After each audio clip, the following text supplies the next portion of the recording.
It's time to wake up with a nice cup of morning roast.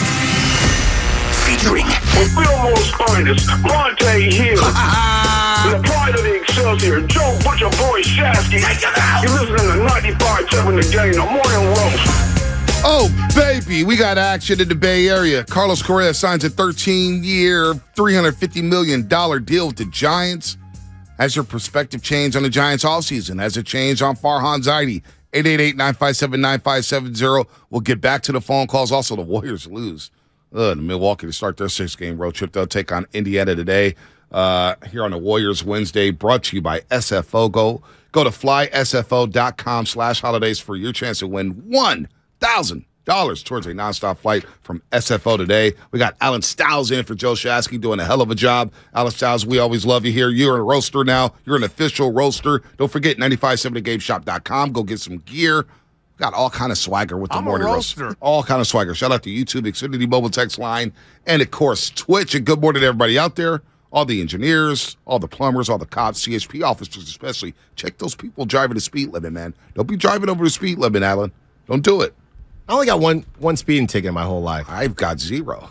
Huh. I'm still Good for you. I've been lucky a couple times, including yesterday. Let's bring in Geoff Blum, former major leaguer. He's played with the Expos, the Astros, the Rays, the Padres, White Sox, Padres again, and then back to the Astros, and then the Diamondbacks. But now, he was a World Series champ with the Chicago White Sox. And now he's a color analyst with the Houston Astros. And he knows all about Carlos Correa. And by the way, Alan, you got to love it. Played his baseball. It's college baseball at the University of Cal Berkeley. You got to love that. What's up, sir. Geoff? Good morning. How you doing?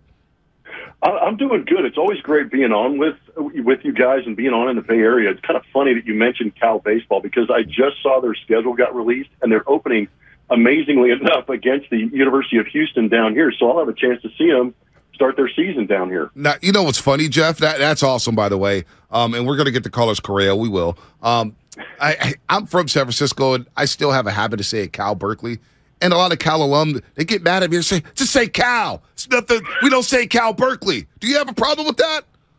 You know what's funny is I'm the guy that says, yes, I went to the University of California. I played at Cal, not Cal Berkeley, University of California, Berkeley. And my agent who went to UCLA, I give him the hardest time. I'm like, man, you went to that satellite school down there in L.A.? No, it sucks to be a Bruin, no doubt about that. But let's get to business here. All right, Carlos Correa. We're going to get to the good, the bad, everything about him. What are the Giants getting from him when it comes to a hitter in the batter's box? You know what? Just on the outside looking in, getting a guy like Carlos Correa, they wanted that superstar. They're going to get a guy who absolutely loves the spotlight. And from everything that we saw when he was in Houston, was a guy that was a number 1 pick overall in 2012 and wanted to be that guy. He already had the mentality of, I want to be the guy that everybody counts on. I want to be in the middle part of the order. I want to contribute. I want eyes on me because I know I'm good enough, and I want to go out there and produce in some of these, these more high-leverage situations. So what you're getting in Carlos Correa is a guy that at the plate has 20 home run power minimum, even in a place like San Francisco where it can be a little bit tougher with some of the conditions, especially for right-handed hitters. But this is a guy who steps into the plate anticipating greatness, anticipating having a big moment. He wants the spotlight. He wants every pitcher to be on notice when he's in there, and he's always hyper-prepared. This is a guy who grew up in an organization that predicated itself on knowing what the pitcher was going to bring, commanding the strike zone, taking the walks when you can get them. But if that pitcher makes a mistake inside the zone, be ready to barrel it up and drive it. And Carlos Correa is one of the generational, I really feel this, he's one of those generational talents that by the end of his career will have that Hall of Fame type status because of his ability to be productive at the plate. It's just a matter of can he stay healthy enough to get as many at-bats as he needs to be able to put up numbers.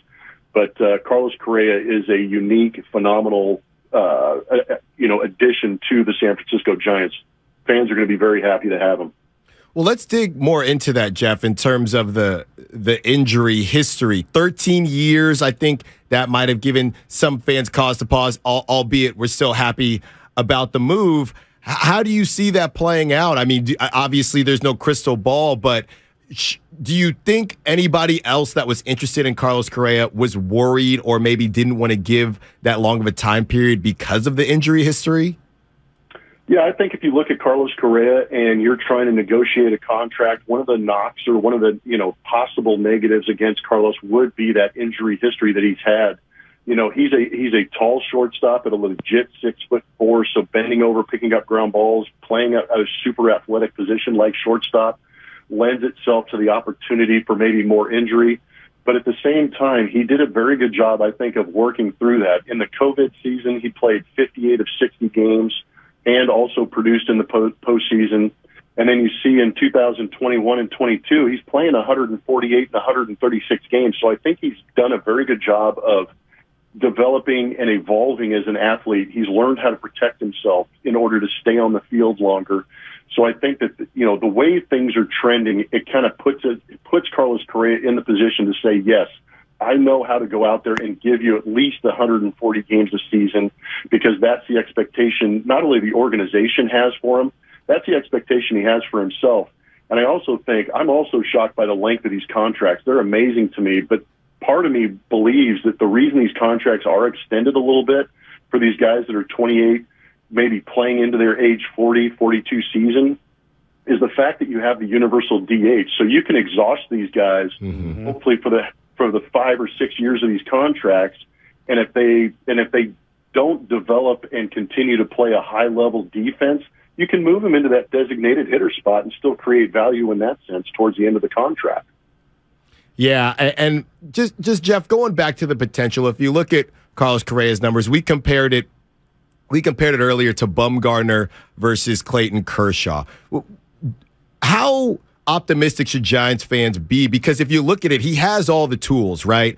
How optimistic should Giants fans be that Carlos Correa can put it together and it won't just be the flashes in the playoffs? We can see this throughout the regular season as well. Yeah, that's going to be one of the big things. I think that he's still growing up as a ball player and learning his skills, like we just talked about, maintaining throughout the course of a season. And his postseasons have been prolific, with the Astros and what he's been able to do. But I agree with you in the sense, can he put together a season where he blows 30 home runs out of the ballpark and drives in 100? I think that might be the expectation now, that you are that one guy in the middle part of the lineup with this hefty contract. But I also think it's going to be on the Pete Putila, who came over from the Astros, running that ball club now.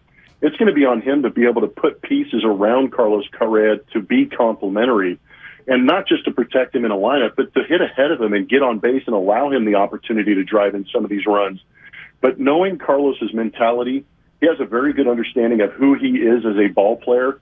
And he has a little bit of a chip on his shoulder in the sense that he wants to go out there and be the guy that has earned this contract, is worthy of this contract. So his work ethic is already going to be there. But I think that he is also going to be able to go out there and produce because he is that guy. He wants to continue. He constantly, maybe not nationally, but underneath, when you have a chance to talk to him, he has the desire to be considered one of the greatest shortstops ever to play the game. And I think that's, really good motivation for a guy that is as talented as Carlos is. We're talking to longtime color analyst of the Houston Astros, Geoff Blum, here on the Morning Roast on 95.7 The Game. Former big leaguer, of course, won a World Series with the Chicago White Sox, with the Cal, played his college baseball there, right across the water here at Berkeley. Geoff, you brought up Pete Putila, who got hired as the GM of the Giants. And that's interesting to me. And that's one thing Alan and I were talking about earlier today, was how much of an impact did Pete Putila possibly have in this signing? How close was he to Carlos Correa? How much of an impact did he have with that Astros rebuild where you guys started rebuilding and, of course, became the powerhouse you are today? Who was Pete Putila? How much of an impact do you think he had with this Carlos Correa signing? I think he had quite a bit because there is history there. Carlos being drafted in 2012 and Pete Putila working underneath Jeff Luhnow for as many years as he did here with the Houston Astros, I think kind of speaks volumes to the idea that Pete maybe had a little inside track, because there is that history, there's that knowledge. If anybody knows Carlos Correa as a human, as a ball player, as a physical specimen, going back to that injury talk, Pete was here with the Houston Astros when Carlos was working through some of those injuries as an Astro. So he has intimate knowledge of what Carlos has done, what he has worked through to get to this point.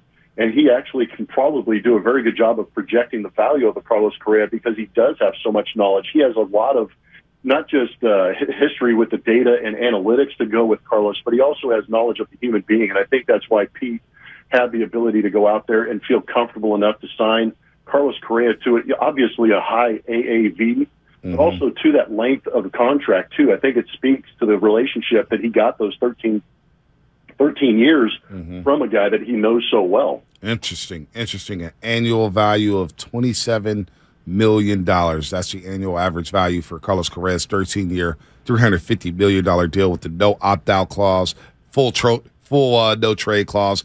Giants get a guy. They finally get a guy. And people here in the Bay Area happy after they struck out on Aaron Judge last week. Geoff, we thank you for the time. And by the way, you got the Astros, man. Maybe we'll see you in the World Series one day, man. You guys are still loaded despite losing Justin Verlander. You have a good one, Geoff.